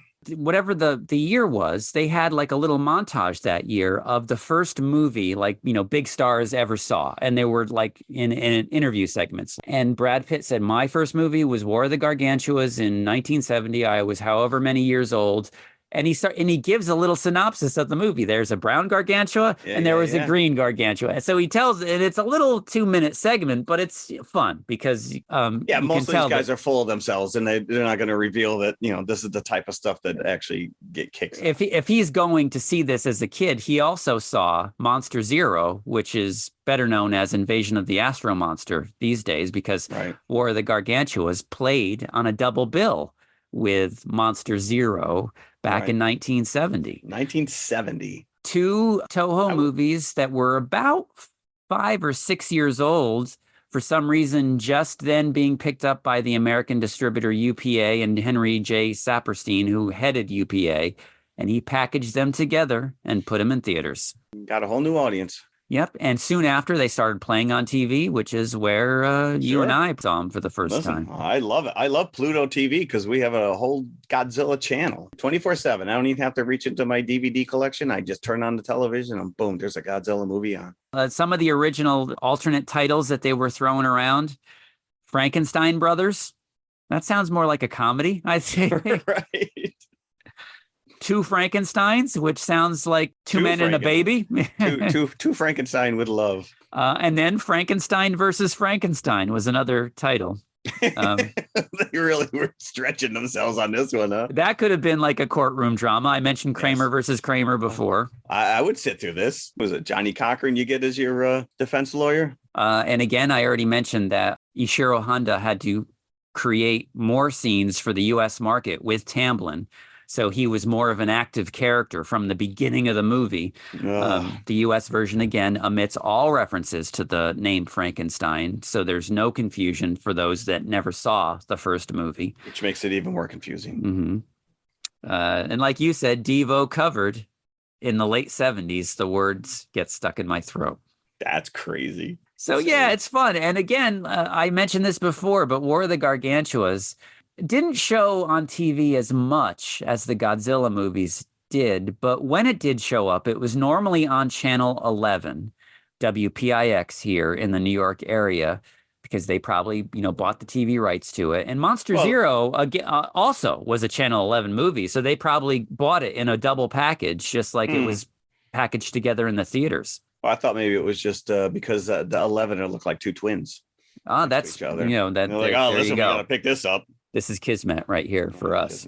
Kismet. Released in Japan in July of 1966, not released again in the U.S. until 1970, 4 years later, again packaged with Monster Zero. But yeah, this was one of those ones that always kind of freaked me out because of those scenes with the green gargantua. They are nightmare fuel. And the fact that they're running around eating people. Mm-hmm. Well, one of them is. Oh, we got to absolve the brown one. Right, we got to absolve him. Bigfoot guy himself. How do you eat, berries? Because when you're eating a berry, when you're that big, it's like tiny. You got to eat the whole plant at one time. Or just eat trees. I don't know what he does. I think we're already overthinking it. Yeah. I don't think any of this was meant to be dissected. Yeah, according to Wikipedia, it made 3 million. I don't know if that's in Japan and in the U.S., but that seems pretty good for a 60s movie, at least. I guess I don't know what the budget was. So, what kind of buckets would we give to War? I enjoyed this, even though I'm very sad to hear that I actually did watch Frankenstein Conquers the World and don't remember it. I'm going to give it 4. I thought this was an apt pairing. I thought it was just as much fun. The streaming, I think it was on Pluto. I don't remember now where it was. I had to sit through commercials, but it could have been any streaming service now. Looked great, looked fantastic. I was kind of surprised on how well that my DVD still held up from 2017. I'll give it 4 as well. I'm gonna go right there with you. Now this is almost like a lost, you would talk about the Godzilla, the kaiju stuff, probably one most people don't think of or haven't seen in a while. Yeah, because of the battles are so physical, because the suits aren't as bulky, so they're really able to get down and dirty when they're fighting each other in these scenes. Because of the freaky nature of the green Gargantua, I loved it. And I think that it's one of the more successful early kaiju movies because the kaijus drive the story. The monsters here really drive the plot, and that's what always needs to happen in this movies for it to be a successful movie all the way around. So, yeah, one of my favorites were the Gargantuas. Agreed. Go check it out.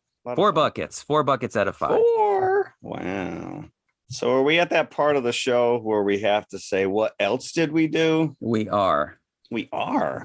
It's funny because there are weeks where I have a laundry list of things to tell you about. And then there's this week, which I actually had to fabricate something. I mentioned Fallout, but I'm only like an episode and a half in, so I don't want to say too much about it. Have you started watching Fallout? Have you watched it? No, because I've been watching another show that I'll talk about. Okay. All right. Well, so flipping channels the other night, and I stumbled across this classic from 1987, and it falls right into our theme of brothers against brothers who then have to unite and fight a common enemy. I am talking about the Barbarian Brothers as the Barbarians. Now, are you familiar with this cheesy, horrible movie? I am. I've never seen it.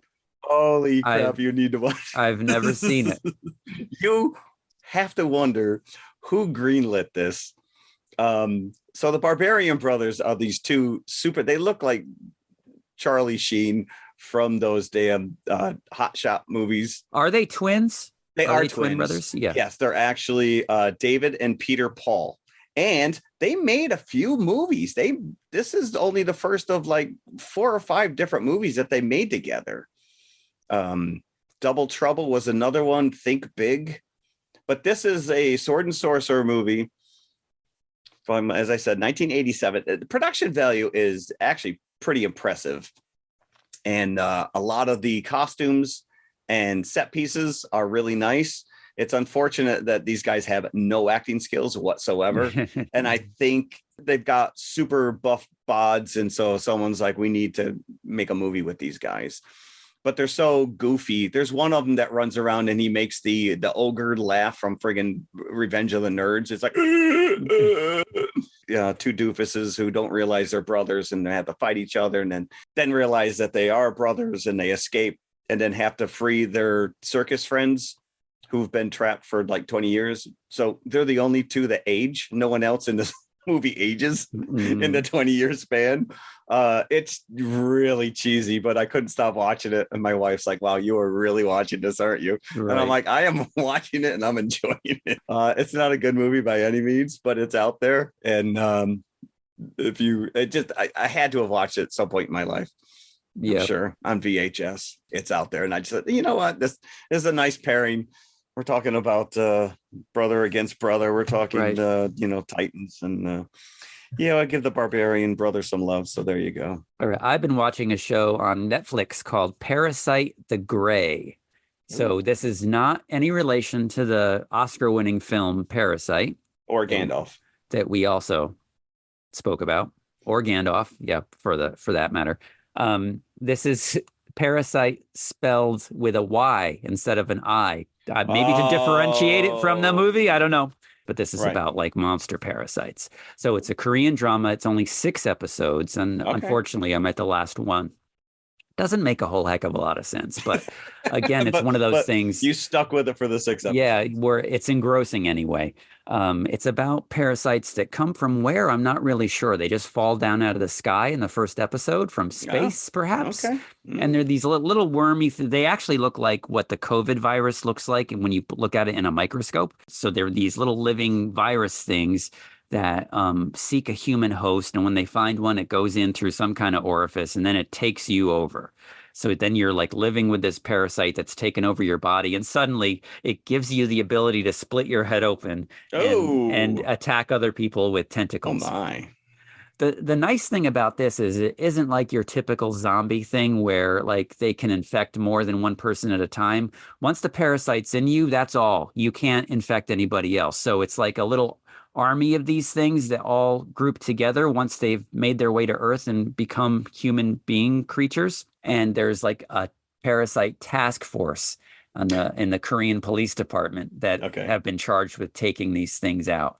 And caught in the middle is this one girl who's taken on a parasite, but for whatever reason, because she had just been attacked and was injured, the parasite couldn't completely take her over. So it's kind of melded with her. They're dependent on each other, where the other parasites completely take over so there's no more human left. These two have become friends, like inside her body. So she's like caught in between the parasite world and the task force world. So it's pretty good, actually. And again, it's called Parasite the Gray. That sounds kind of like that Noah Wyle TV show. I want to say it was Skyfall, but I don't think that Fallen Skies. Fallen Skies. Certain people were being taken over by parasites, kind of a thing. And I think his son was fighting it and was half parasite, half whatever. So interesting. Netflix, huh? Netflix, yep. 6 episodes. That's doable. Not much of a commitment. I haven't finished it yet, so I don't know if there's a cliffhanger. I mean, I assume there's a cliffhanger for another season. Think, right? Yeah. I'm getting a lot of crap because I have yet to start watching X-Men 97. But yeah, neither have I. I haven't yet either. No. I initially thought that was just a rerun of those old cartoons, but no. I think we had talked about it last year that they announced that they were bringing back the original cast and pretty much picking up where they left off from the 96. Everyone's screaming it's pretty good. So there's people screaming about what we're going to be watching next week. I did not read this article because I don't want to know too much. Is it going to be any more horrific than Poor Things? I don't know. I don't know what we're in for here, because you watch the trailer and it looks kind of goofy and a little taking itself seriously. So what we're talking about is Sasquatch Sunset. So now this is a movie that you would have to see anyway. They have to do it justice. I don't know. You would at least watch it, though, even if they... Oh, no, absolutely. I was thrilled when you were like, yeah. And when you mentioned the pairing, I immediately watched that last night. So, Sasquatch Sunset, which if anybody doesn't know, is kind of like this weird art film that just popped up out of nowhere with Jesse Eisenberg. And it looks like it's filmed like a documentary of a bunch of Bigfoot living out in the woods. And they are, for all intents and purposes, look like Bigfoot, just living off the land and interacting with each other. And it's a family. So this also answers the question that we have raised many times. Where are all the female Bigfoot? Because in so many of these movies, Bigfoot seems to want to get busy with every human woman that he comes into contact with. I'm very glad, and I hope that they don't go in that direction. That's not going to be in this movie. What we're going to be addressing. Yeah. Well, the famous Patterson Gimlin, that is a female. That famous shot. So if that's what their females look like, you know why. No, you want to stay away from them. Well, it's not like that. The males are any prize winners either. That is true. So Sasquatch Sunset, and we are going to be pairing this up with a doozy that's been on my list for a very long time. That we've been holding off on, and we can't keep it on the back burner anymore. This movie traumatized me as a child. Yeah. The Legend of Boggy Creek. Now, based on a true story. Now, I think it's a good pairing with this particular movie because, again, they try to give the indication with this new movie that it's a documentary. Yes, and they did the just same went out in the woods and just kind of filmed. The one thing I'll say about Legend of Boggy Creek, as a kid, I dragged my parents. My dad took me to the movie theater to go see this, and it is very dry. There's a lot of voiceovers, and it talks about Arkansas and Fowkes, and there was this glut of encounters with a Bigfoot dubbed the Fowkes Monster back in the late 60s, early 70s. And a lot of the people in this movie because it is filmed as a documentary, are the actual people who had the encounters with. So, and that's what kind of makes it seem so real, is the dryness of it. So it does feel like you're watching interviews with real people, real experiences, interspersed with what then as a child, especially, you assume to be real footage. Yeah, no, and the footage is pretty, like, there's a lot of very unsettling shots of just shadowed hulks hiding behind trees, as a kid standing there with a shotgun. So we'll get into that, and probably started my lifelong obsession with Bigfoot. I'm sure you're not the only one. Yeah. So yeah, let's get into it. And I hope this Sasquatch sunset is. Yeah, because apparently people are walking out of this movie. Yes, that we alluded to, that there's an article that people are so disgusted with whatever is transpiring on screen that they're actually getting up and walking out of the theater. And I can't for the life of me envision what this would be, that it's so horrific. So I guess I read the article and I do have an idea. Okay. All right. I won't tell you, though. I won't tell you. All right. Well, we only got, we'll be there soon enough. Yes. So, all right. Well, that's it for this week. Thank you very much for listening. As always. Thank you. And we'll be back. Yep. Happy anniversary, Jeff. Yes. Happy anniversary. Wow. 7. Anyways, thanks again. Talk to you later. Bye. Bye. If you like what you just heard, be sure to follow TMI Confessionals of the Nerd Kind on Apple Podcasts, iHeartRadio, Amazon Music, Spotify, or whatever you listen to your podcasts on. Also, be sure to email us at tmipodcast2018@gmail.com. You can also follow us on all of our socials. We're on Instagram, X, Facebook, Threads. Just go to tmiconfessionalspodcast.com. All of our links are there. And leave us a 5-star review. See you at the concession stand. Oh, Fitz the baby. Put down that dirty money.